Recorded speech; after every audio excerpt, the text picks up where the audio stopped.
Bapa di sorga, kami mengucap syukur kepada Tuhan Yesus Kristus, Kepala Gereja kami. Kami ada sebagaimana kami ada saat ini karena anugerah, karena kemurahan Allah. Kami boleh memuji Tuhan bersama-sama umat-Mu berada di rumah-Mu. Itu juga semua karena kebaikan Allah. Kami sudah memuji dan menyembah Engkau Bapa. Saatnya kami sediakan hati kami, hidup kami untuk diisi, untuk diperlengkapi oleh firman Allah yang hidup dan berkuasa. Pakailah hamba-Mu Tuhan menjadi saluran firman, saluran kebenaran pada hari ini. Dan setiap umat-Mu yang mendengar diberkati melalui firman ini. Di dalam nama Tuhan Yesus Kristus kami berdoa, kami mengucap syukur. Haleluya. Amin. Amin. Silakan duduk Bapak Ibu yang terkasih. Firman Tuhan hari ini saudara-saudara, bagaimana kita mengelola kesehatan pikiran kita. Mengelola kesehatan pikiran kita. Saudaraku sekalian yang terkasih di dalam Tuhan, kesehatan pikiran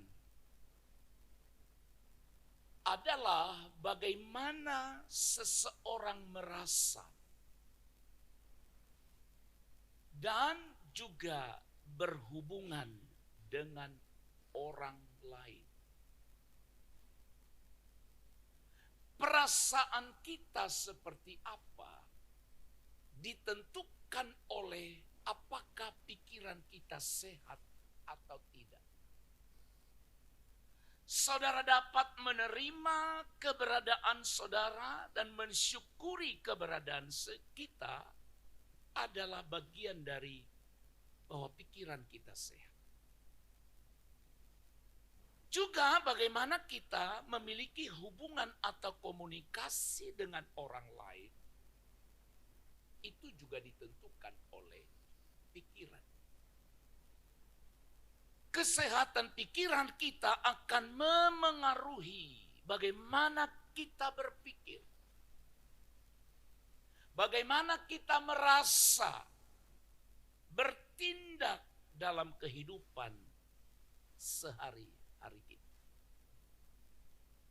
Seperti firman yang sudah sampaikan pada waktu yang lalu bahwa pikiran itu, kesehatan pikiran itu anugerah Allah bagi kita. Walaupun mungkin ada orang yang mengabaikannya atau tidak menyadarinya. Sebab melalui kesehatan pikiran kita juga, saudara-saudara, akan membantu kita. Bagaimana kita bisa mengatasi masalah, pergumulan. Bagaimana saudara memanage konflik atau masalah, menyelesaikan masalah dalam diri saudara, dalam kehidupan saudara, dan juga bagaimana kita memahami masalah kita dengan orang lain. Dan juga di saat saudara mengambil sebuah keputusan. Saudara-saudara, dari apa yang saudara dan saya pikirkan, biasanya akan menentukan sikap dan posisi kita. Sebab apa yang kita pikirkan, dan itulah kita. Seperti apa kita berpikir, seperti itulah diri kita. Jadi pikiran itu akan menentukan sikap kehidupan kita setiap hari. Dan sikap itulah yang akan membawa kita pada tindakan. Jadi saudara-saudara, dapat disimpulkan bahwa salah berpikir bisa juga menghasilkan salah dalam bertindak. Kita mengenal istilah pikiran negatif dan pikiran positif. Ketika saudara berpikir negatif terhadap seseorang, maka pikiran itulah yang akan mempengaruhi saudara bersikap dengan orang itu. Dan sebaliknya. Kalau saudara dan saya bersikap atau berpikir positif terhadap sesuatu atau terhadap seseorang, maka akan mempengaruhi sikap atau tindakan. Karena itu saudara-saudaraku, pikiran kita perlu dijaga, perlu ditata, perlu dikelola kesehatannya. Tapi caranya bagaimana? Yang pertama, saudara, mengelola atau menjaga kesehatan pikiran kita dimulai dengan cara yang pertama. Memikirkan perkara yang di atas. Kolose pasal yang ketiga, ayat yang pertama sampai ayat yang kedua, Bapak Ibu, firman Tuhan berkata begini. Karena itu, kalau kamu dibangkitkan bersama dengan Kristus, carilah hal-hal yang di atas, di mana Kristus ada. Duduk di sebelah kanan Allah. Pikirkanlah hal-hal yang di atas, bukan yang di bumi. Pikirkanlah hal-hal yang di atas, bukan yang di bumi. Hal yang pertama, saudaraku, bagaimana kita menata, mengelola supaya pikiran kita sehat. Janganlah pikiran kita hanya tertuju kepada perkara dunia ini. Kepada perkara-perkara yang sifatnya sesaat, sementara. Tetapi kita juga harus melatih diri, melatih kehidupan kita untuk memikirkan perkara atau hal yang di atas.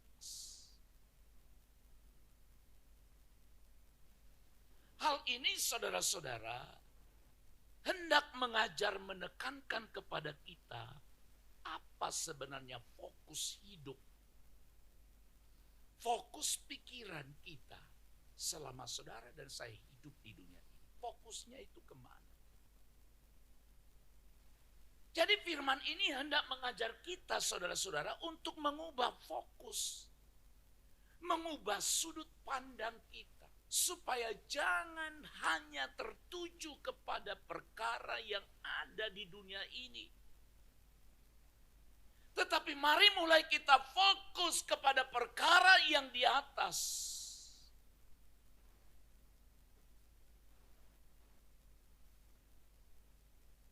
Hidup kita di dunia ini hanya sesaat dan sementara.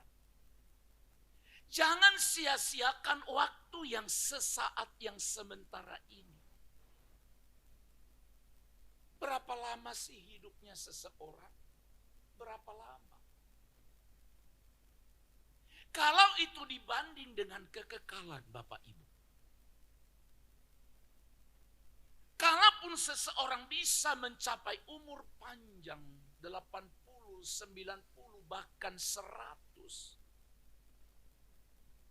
Maka 80, 90 yang 100 itulah waktu yang Tuhan beri kepada dia, yang dia miliki untuk menata, mengelola kehidupannya. Untuk mempersiapkan dia, mempersiapkan kita, mempersiapkan seseorang itu untuk masuk pada kekekalan. Kekekalan mana? Bisa hidup kekal, bisa kematian kekal. 80, 90, 100 itu sangat singkat dibanding dengan kekekalan. kekekalan itu artinya tidak ada ujungnya, tidak ada akhirnya. Maka kalau kita tidak memahami ini, saudara, ya sedih sekali sebenarnya. Singkat sekali hidup manusia, tapi yang singkat ini pun orang tidak mau gunakan sebaik mungkin.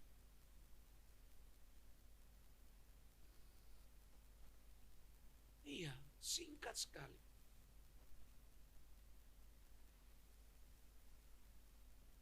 Bila dibanding dengan kekekalan yang akan datang.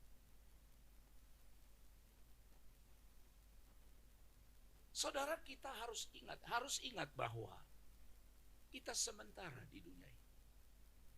Tidak selamanya ada di sini. Dan hidup kita sekarang ini, saudara-saudara, adalah persiapan untuk kekekalan yang tak terbatas. Dalam kekekalan disiapkan dalam keadaan yang tak terbatas. Jadi marilah saudara bersama-sama kita berjuang. Bukan tidak boleh kita memikirkan kehidupan kita di dunia ini, apa yang kita makan, pekerjaan, bukan itu. Jangan salah berpikir. Tapi kenapa kita lupa? Atau kenapa orang mengabaikan yang kekal itu? Jadi saudara-saudara, memikirkan perkara yang di atas itu berarti memikirkan kehendak Tuhan.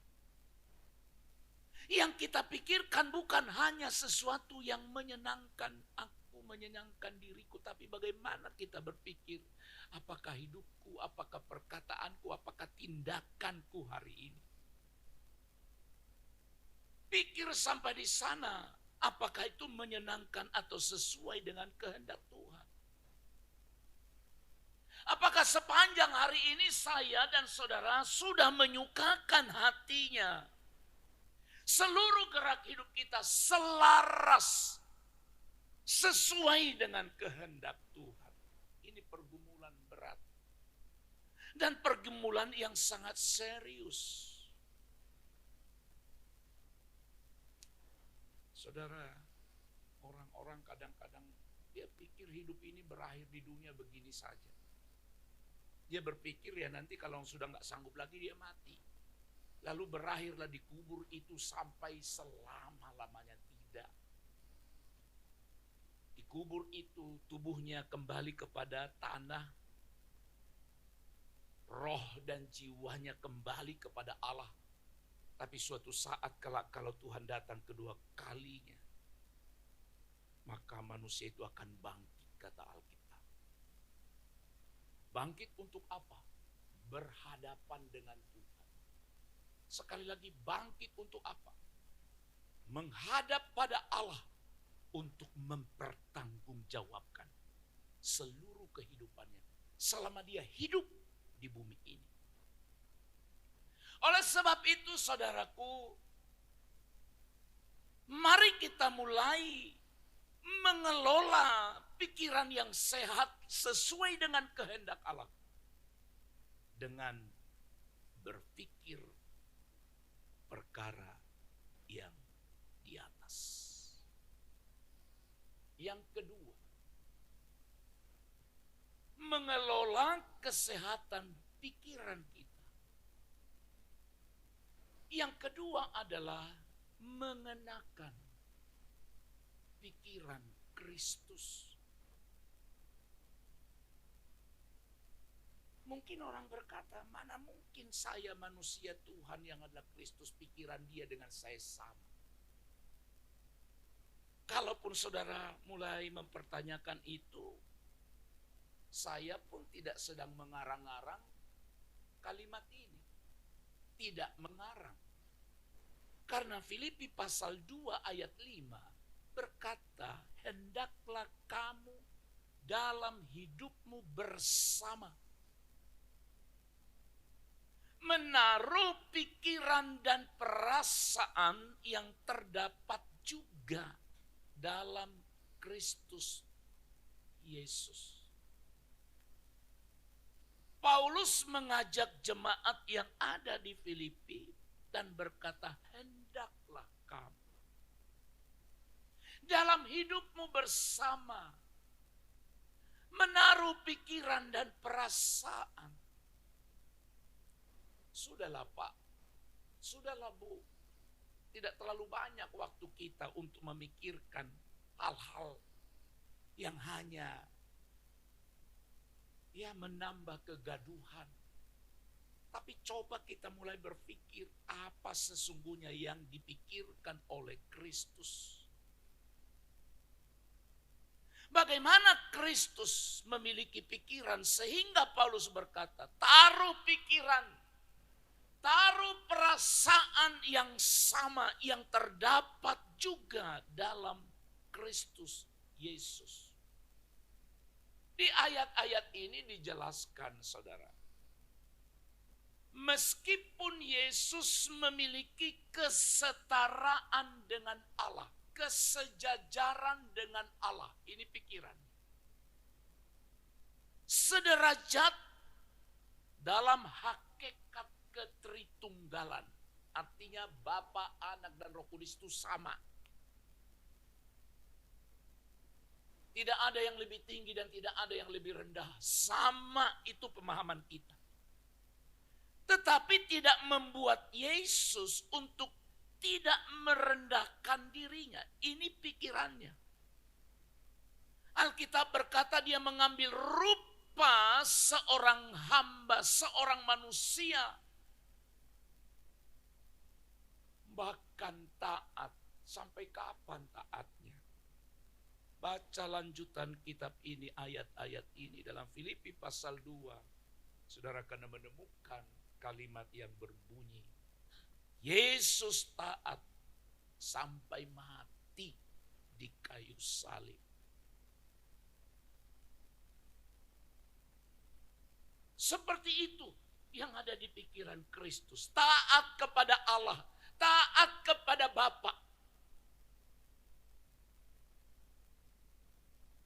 Berarti kalau kita mengenakan pikiran Kristus, itu berarti kita berpikir dengan cara yang sama yang digunakan oleh Kristus. Itu artinya berpikir atau menggenakan memiliki pikiran Kristus. Berarti kita berpikir dengan cara yang digunakan oleh Kristus. Jika Kristus itu rendah hati, maka setiap orang yang mengaku dirinya percaya kepada Kristus dan menyebut dirinya sebagai murid Kristus, maka seharusnya kita juga berpikir dengan cara yang sama yang digunakan oleh Kristus. Baca Alkitab, tak pernah ditemukan satu kata pun bahwa Yesus itu angkuh dan sombong. Tak ada. Kenapa kita jadi angkuh? Kenapa kita jadi sombong? Kesombongan itu Bapak Ibu Saudara-saudara terjadi karena kita merasa bahwa pikiran kita cukup untuk mengatasi semua persoalan hidup yang kita hadapi. Jadi seseorang menjauh dari Tuhan itu sebenarnya dia sedang menunjukkan bahwa dia begitu angkuh dan sombong kepada Allah.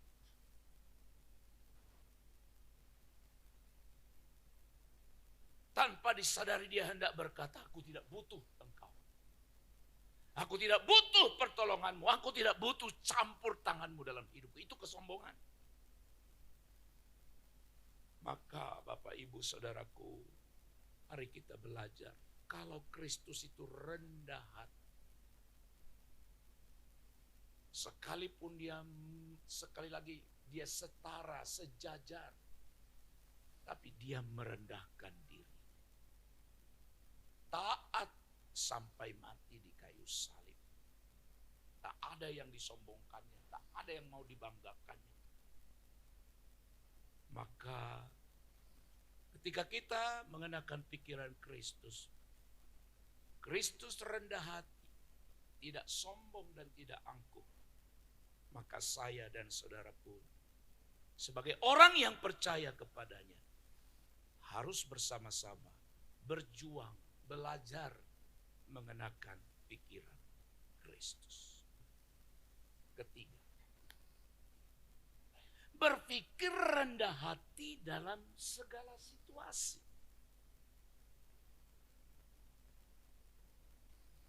Kapan kita harus rendah hati? Dalam segala situasi, dalam segala keadaan, dalam segala perkara. Roma 12 ayat 16. Hendaklah kamu sehati, sepikir dalam hidupmu bersama. Janganlah berpikir congkak, tetapi arahkan dirimu kepada mereka yang rendah. Jangan menganggap dirimu pandai. Janganlah menganggap dirimu hebat.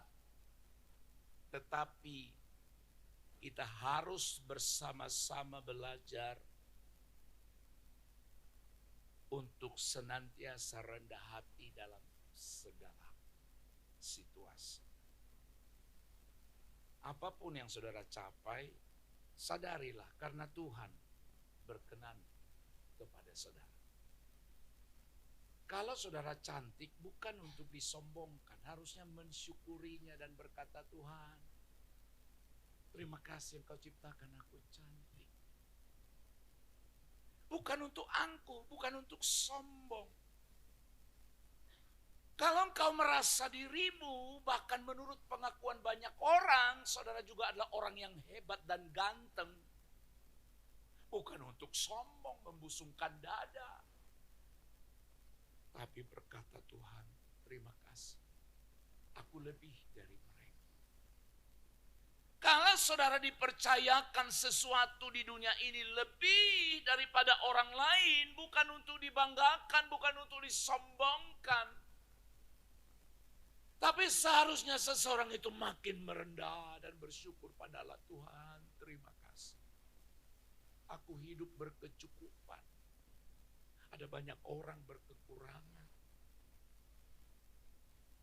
Jangan bilang, kenapa aku hanya cukup, orang itu berkelimpahan. Tidak perlu. Allah memberi kepada kita sesuai dengan kasih karunia. Amin. Sikap rendah hati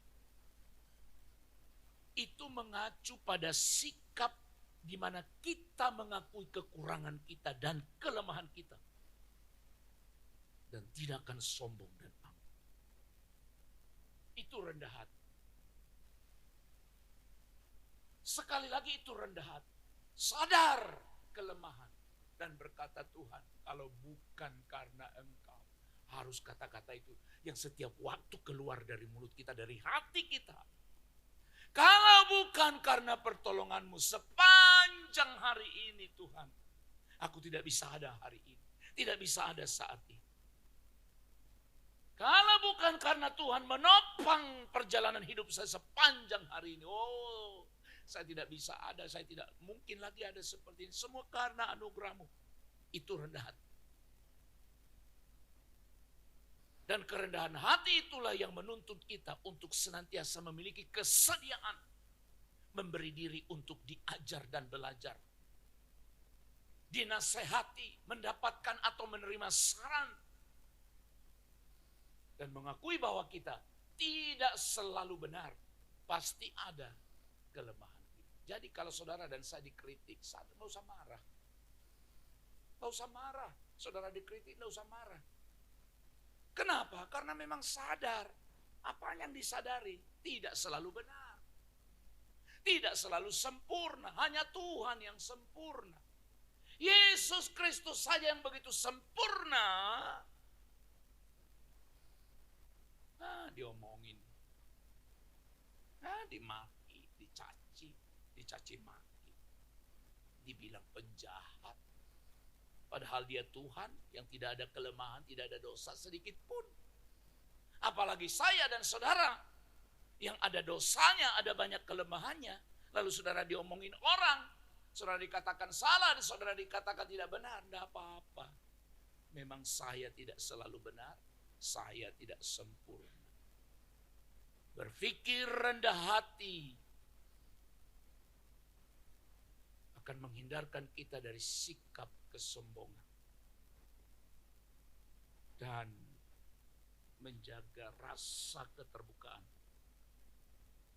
terhadap pandangan dan pengalaman orang lain. Saudara-saudara kita ini anak-anak Tuhan yang mengaku diri kita orang-orang percaya pada Kristus. Maka tidak ada pilihan bahwa kita harus selalu meneladani Kristus. Walaupun hari ini kita gagal, bangkit lagi. Bagaimana supaya aku berpikir dan merasa seperti Kristus berpikir dan seperti Kristus merasa. Oleh sebab itu, saudaraku yang terkasih dalam Kristus, mengelola itu menata, menjaga. Perhatikan, jaga pikiran kita. Jaga. Ketika saudara dipuji, jangan jadi merasa saudara tidak di bumi lagi. Dan ketika saudara tidak dipuji, jangan saudara merasa bahwa saudara sudah sangat terpuruk. Oke, ketika saya dipuji, saya bisa tenang. Ketika saya dimaki, saya bisa tenang. Itu bicara pikiran kita. Nah, oleh sebab itu, saudara, bagaimana kita mengelola kesehatan pikiran kita? Yang pertama, mari kita bersama-sama memikirkan perkara yang di atas. Yang kedua, kenakan pikiran Kristus. Sebagaimana Kristus berpikir, maka kita juga belajar berpikir seperti Kristus. Dan kita harus bersedia rendah hati. Rendah hati di hadapan Allah dalam segala situasi. Amin. Mari kita bangkit berdiri di hadapan Tuhan.